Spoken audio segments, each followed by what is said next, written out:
Follow Your Gut, capítulo 1, el cuerpo microbiano.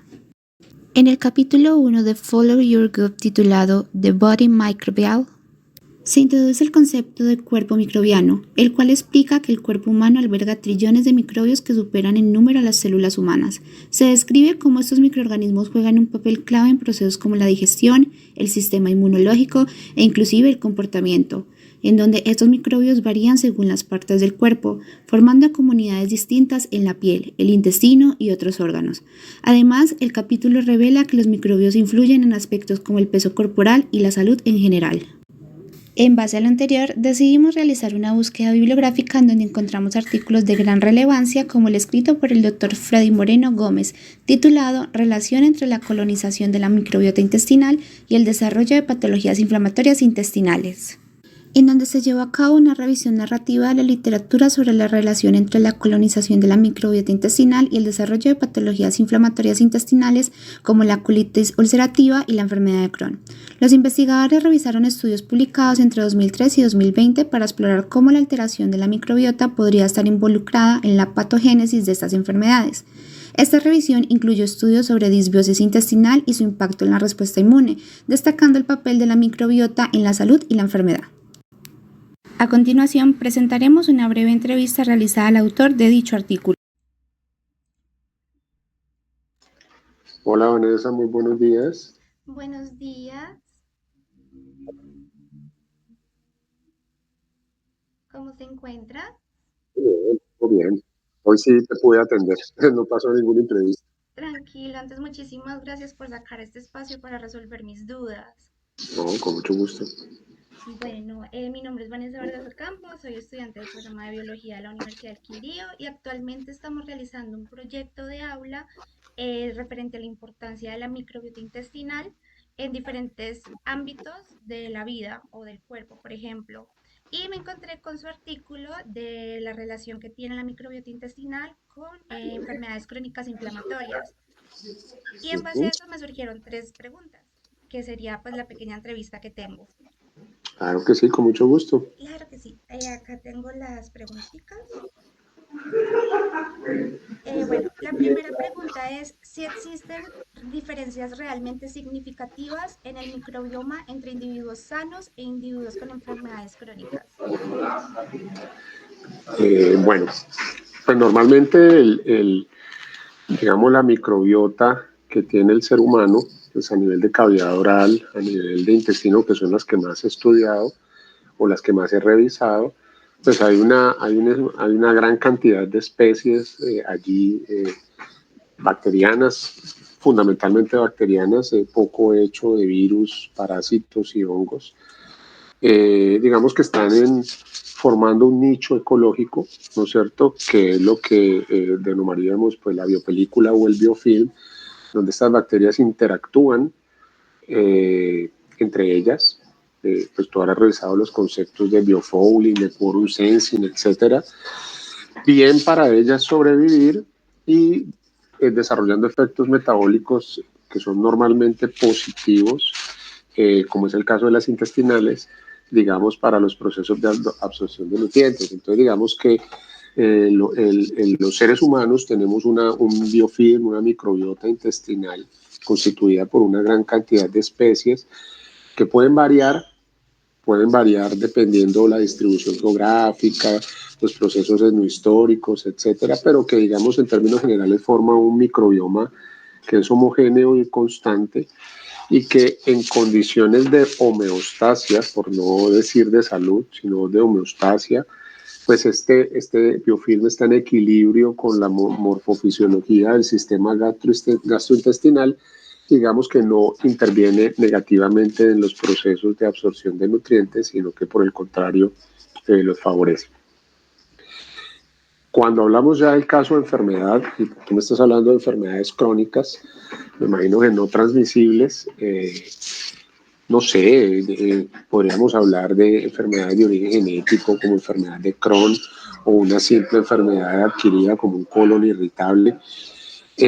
Lo que se asocia al biofilm, a la microbiota, es que hay una disbiosis ocasionada por X elemento y que esa alteración del equilibrio del biofilm va a perpetuar que especies bacterianas más patógenas, más deleterias, proliferen, y ya digamos que ese potencial beneficio de otras especies se va a perder y se va entonces a alterar ya los procesos de absorción de nutrientes y de la morfofisiología intestinal. Pues digamos que el signo clínico más evidente puede ser la diarrea, puede ser el dolor abdominal, puede ser la alteración del peristaltismo intestinal, y otros pues más graves ya como sería generación de metaplasia del epitelio intestinal, bueno, y cambios de configuración de los enterocitos, etcétera. Entonces, digamos que el microbioma puede ser el mismo en la persona en homeostasia, las mismas especies bacterianas, pero las más patógenas están equilibradas respecto a las benéficas. En disbiosis, las benéficas se pueden alterar, favoreciendo que las más patógenas proliferen, expresen sus agentes etiopatogénicos y se genere una condición de enfermedad. El caso más específico que hace parte de uno de estos artículos que trabajé es el de E. coli. Pues todos tenemos E. coli en nuestra flora bacteriana, hace parte de nosotros, y E. coli tiene una función importante en la absorción y en el equilibrio del glicocáliz, pero cuando se altera ese glicocáliz y se altera la biopelícula, E. coli prolifera y sus factores de virulencia generan patogenicidad, alteran el epitelio intestinal, alterando la función de la mucosa intestinal y generando enfermedad. Entonces, después de toda esta carreta, en términos generales, el microbioma puede ser el mismo en especie, pero se puede alterar. Diferente ocurrirá en una infecciosa transmisible, con una persona, por ejemplo, que se intoxique, qué sé yo, con salmonela, y ya va a ganar una especie bacteriana que no hace parte del microbioma, pero que va a alterar el microbioma y va a infectar. Pero pues digamos que ese sería otro de los tantos casos que pueden pasar. Perfecto, muchísimas gracias. La siguiente pregunta que tenemos es... Ay, se me bloqueó esto. Qué pena. Sería, ¿cómo interactúan los diversos ecosistemas microbianos presentes en el cuerpo humano con factores como la dieta, el entorno y la genética para influir en desarrollo de enfermedades crónicas o la respuesta inmunológica o, por ejemplo, la homeostasis metabólica? Bueno, correcto. Normalmente yo pues le suelo generar una metáfora con los estudiantes de que creo que en Cali se llama el transporte masivo público mío, Sí, en Quindío es Tinto, ¿no es cierto? ¿Es sí, que se señor llama? Tito. Es Tinto, sí, que es curiosísimo ese nombre, me parece genial. Entonces, para hablarlo en los términos de la región en donde estás, el cuerpo humano es el tinto de los microorganismos en el sentido de que somos el transporte masivo, ya que finalmente tenemos más especies bacterianas, virales, parasitarias y fúngicas en nuestro cuerpo que las mismas células somáticas que lo constituyen. Entonces, obviamente, eso se ha generado una relación de simbiosis, un mutualismo entre la bacteria que nos infecta, que nos coloniza desde el nacimiento, estamos hablando desde que pasamos por el canal del parto, las que nos transmiten nuestras mamás, nuestro papá, con los besos, el contacto, etcétera, y obviamente se logra ese equilibrio. Esas biopelículas, que vuelvo y te repito, las que más he revisado, muy a profundidad las de la cavidad oral, en menor profundidad las del intestino, pero las he revisado, obviamente interactúan con el organismo y ellas han coevolucionado con el ser humano.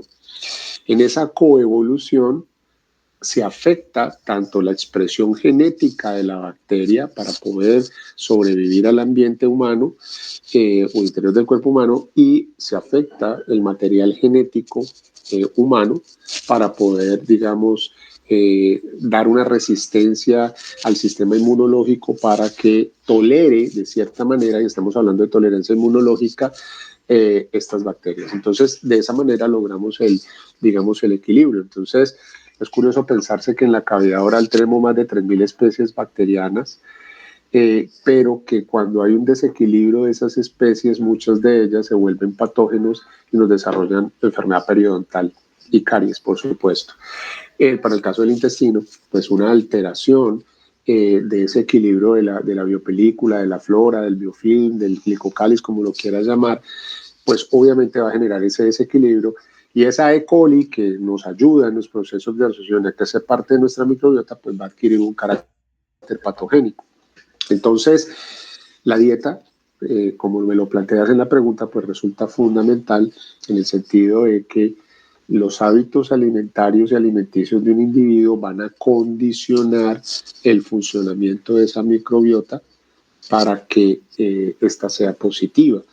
Entonces, si consumimos alimentos, por ejemplo, ricos en azúcares procesados, pues cuando los estamos masticando, estos residuos alimenticios se van a quedar adheridos a los dientes, a las encías, en partículas suspendidas en la saliva, que va a hacer que las bacterias que hacen parte de nuestra flora consuman estos azúcares y generen como secuencia ácidos de carga baja, butírico, maleico, propílico, etcétera, propianato más bien, que lo que hacen es degradar el esmalte de los dientes y ahí tienen la caries. Un desbalance en hábitos como el cigarrillo o dietas demasiado ácidas van a ocasionar que haya un desbalance en los que se conocen como periodontopatógenos. Estoy hablando de, para la caries uno normalmente lo asocia a lactobacilos y estreptococos. Para periodontopatógenos hay una cantidad inimaginable de bacterias que están asociadas en complejos. Entonces ese desbalance de la acidosis del medio oral, el humo del cigarrillo, etcétera, va a generar que proliferen las bacterias del complejo rojo que van a inducir una respuesta autoinmune en el huésped que termina con la resorción ósea y procesos inflamatorios de encías y enfermedad periodontal. Entonces lo mismo va a generar en el intestino. Un desbalance de esas bacterias pues va a generar que el epitelio se altere, que el glicocálice se altere, se afecte la absorción y estas bacterias que están sostenidas hacia la luz del intestino quieran invadir a la lámina propia de las mucosas intestinales. La respuesta, digamos, una de las respuestas inmunológicas, digamos la primera, la más elemental, es sacar agua para barrer el glicocálice y ese es el efecto pues diarrea que generamos. Ya después vendrán las respuestas de inmunológicas, la respuesta de todo estas células inmunológicas, linfocitos o plasmocitos, síntesis de inmunoglobulinas, etcétera, la respuesta inmune pues innata adaptativa que conocemos normalmente, que puede generar la enfermedad. Entonces, evidentemente la dieta, y eso se ha estudiado, condiciona la calidad del biofilm, la estabilidad del biofilm, para que este no se vuelva patógeno. Y hay otro factor supremamente importante que se está estudiando en este momento y es pues, los microbiólogos y los endocrinólogos se han unido su discurso científico para hablar de la relación intestino-cerebro y es cada vez más en el campo de la nutrición, en el campo de la gastroenterología, en el campo de la endocrinología, donde se habla de el intestino como segundo cerebro y la relación directa que hay entre por ejemplo, la producción de serotonina a nivel del sistema nervioso central y la producción de serotonina a nivel de intestino. Y lo que le llama a uno la atención es que casi el 80 al 90% de la serotonina de nuestro cuerpo es producido por bacterias. Entonces, es como, para emplearte otro ejemplo metafórico, la serotonina, pues, obviamente nos controla el equilibrio de las emociones y nos lleva hacia un camino de la felicidad, pero pues la felicidad consciente, pues obviamente a las bacterias les interesa que nosotros estemos felices. Entonces es interesante cómo este neurotransmisor que funciona a nivel cerebral para regular ciertas funciones comportamentales o conductuales del ser humano, también es producido por las bacterias y como te digo es un proceso coevolutivo. Entonces esta serotonina mediada por bacterias, pues ¿qué es lo que está haciendo? Está controlando todo lo que se denomina el sistema APU-SNED, que es la abreviatura de todas las células del sistema neuroendocrino del intestino. Estas células que sintetizan péptidos hormonales muy puntuales, gastrina, grelina, mutilina, sustancia P, sustancia C, etcétera, que van a regular precisamente el funcionamiento del sistema gastrointestinal y está mediado por la dieta. Entonces, las bacterias no están allí simplemente estáticas, aisladas, sino que están conectadas a través del glicocáliz, interactuando y regulando procesos que a la larga nos resultan favorables. Entonces, pues en términos coloquiales, si X alimento te produce diarrea, pues porque las bacterias, la microbiota no está tolerando ese alimento porque le afecta el glicocáliz. No lo consumas, reemplázalo y equilibra tu dieta. Digamos que básicamente es lo que podríamos tener allí. Y a nivel genético, pues hay enfermedades autoinmunes de origen genético o enfermedades inflamatorias que tienen un compromiso también genético importante a nivel gastrointestinal. Te mencioné ahorita una de ellas, la enfermedad de Crohn, donde esta célula, la célula de Panet, que es una célula que ahí está en el fondo de las criptas intestinales y que su función es hacer, digamos, una especie de fagocitosis o limpiar el recambio de células intestinales, pues se descontrola genéticamente y hace autofagia, o sea que se empieza a comer a sí mismo. Al dañar el epitelio intestinal, altera el glicocáliz, las bacterias se infectan, entonces enfermedad de Crohn viene acompañada con colon irritable, infecciones intestinales, etc. Entonces sí digamos que hay un componente genético que predispone y que puede funcionar como un factor etiopatogénico, pero hay unas condiciones medioambientales que se pueden convertir en el disparador de ese condicionamiento genético, y uno de esos disparadores pues es una dieta inadecuada. Muchísimas gracias. Y ya la última pregunta sería, ¿qué aspectos podrían explicar la relación entre la diversidad microbiana y la cantidad de microbios en diferentes áreas del cuerpo? Las bacterias, digamos, han aprendido a trabajar juntas. Las bacterias no trabajan solas. Entonces, lo que definitivamente caracteriza la riqueza de las especies bacterianas que integran la biopelícula es la capacidad que ellas tienen de trabajar unas para otras. Tú tienes aerobios que necesitan del oxígeno para vivir, y cuando se depositan en el biofil estos aerobios en la superficie, pues obviamente bloquean la entrada del oxígeno hacia la parte más inferior de la biopelícula, donde se van a encontrar los anaerobios. Entonces fíjate que la aerobiosis favorece la anaerobiosis. Entonces ahí hay un mutualismo, un comensalismo entre estas especies. Desechos metabólicos de algunas bacterias son nutrientes de otras.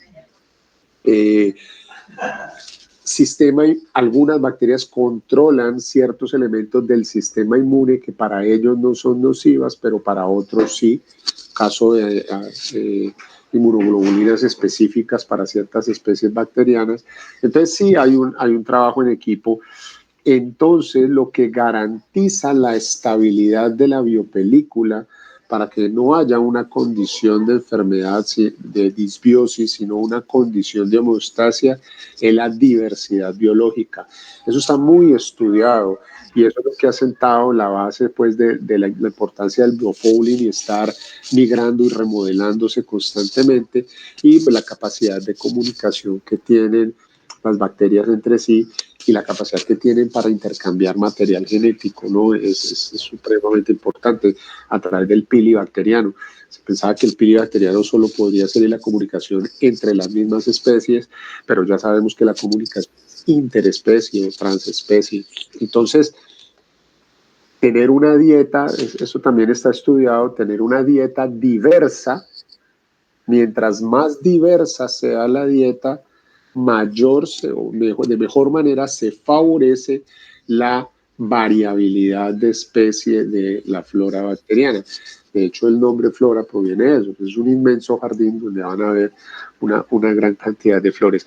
Entonces, el comer bien no solo radica en los micronutrientes. Sí, tú ya tienes mapeado los alimentos que te ofrecen las vitaminas, los oligoalimentos, las proteínas, las grasas, pero no basta solo con eso, basta es tener una gran variedad de alimentos que te ofrezcan diferentes tipos de fibra, diferentes texturas, que son los que finalmente van a favorecer que esa variabilidad se estabilice. Una sola alteración en alguna especie bacteriana que conforme el biofilm va a generar el desbalance. Entonces, esa es la relación importante que hay entre nutrición y las características de las especies que forman las biopelículas. Ya esas serían las tres preguntas que tenemos y sería todo por hoy.